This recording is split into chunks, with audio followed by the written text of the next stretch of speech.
Good afternoon, everyone. In this lesson, we are going to summarize on how to develop performance tasks. First topic, we have suggestions for designing performance tasks. Second, grasp assessment design. Third, differentiated assessment. Fourth, scoring rubrics. Fifth, types of rubrics. Sixth, development of scoring rubrics. Seventh, components of rubrics. And lastly, rating the performance. And now, let's start. For the first topic, suggestions for designing performance tasks, there are a lot of things to consider in making performance tasks to be successful. In order for the performance task to be successful, tasks should specify the skills for the intended students' learning outcomes. Also, teachers should guide and give proper instructions to performance tasks for the students to fully understand and perform it well. Lastly, students should know the criteria how that performance will be rated so that they would know where to focus on their performance. Next topic, we have GRASP assessment design. GRASP is a tool used to design authentic performance tasks.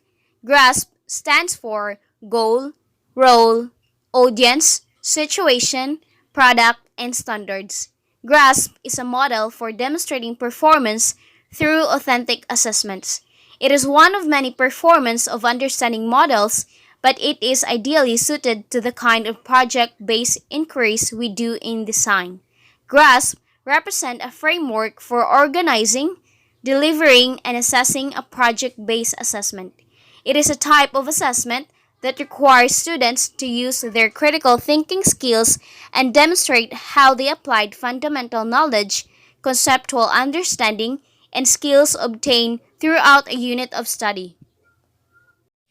Third topic, we have differentiated assessment. Using differentiated assessment information will guide differentiated teaching and learning.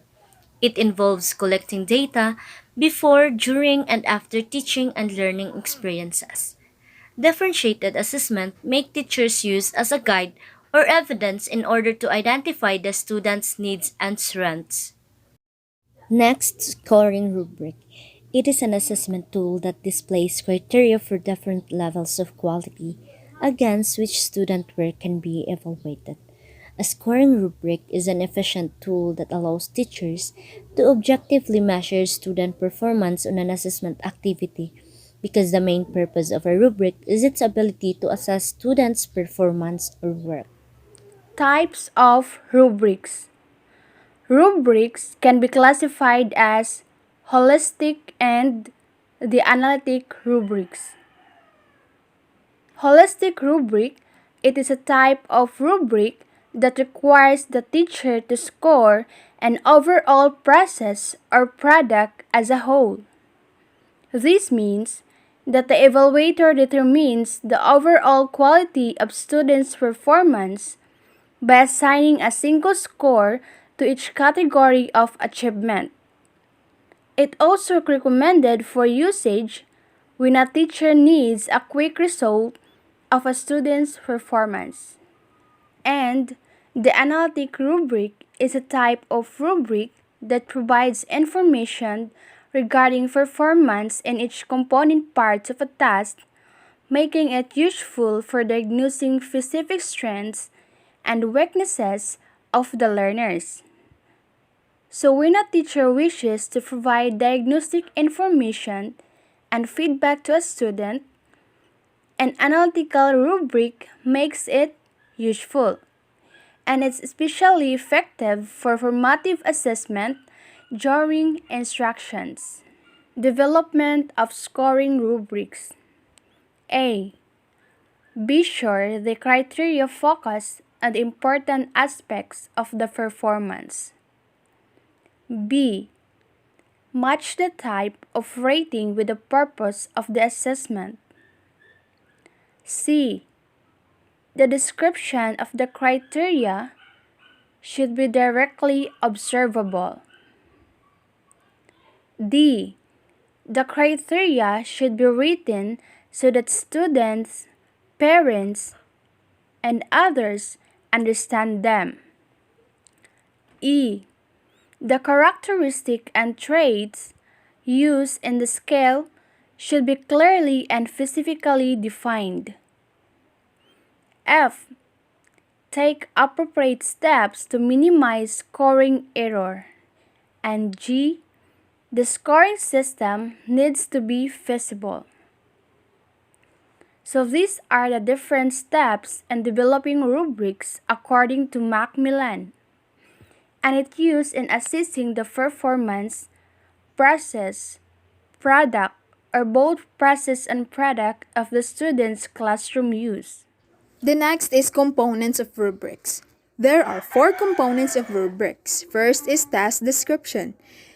It indicates performance tasks that students do. Second is scale. It is the level of performance of how good the student was. And third is dimensions. It is a set of criteria that specifies to what factors to evaluate students for scoring. Fourth is description of the dimension. It is the standard of excellence where it is the criterion to be followed based on what category which must be reasonable for the student's performance fall for. Rating the performance. It is the final step in performance-based assessment. Main target is to be objective and consistent. Observe the development of learners. This is where the basis from what tasks students do. The critical phase where scoring system should be fair with no biases and no mystery-like scores prevail, serving the achievement of student skills and performance. And that's it for today. For the overall summary of the topics discussed earlier about the developing performance task. Thank you for listening, and I hope you gain sufficient information or ideas for today's reporting. See you for the next discussion. Goodbye.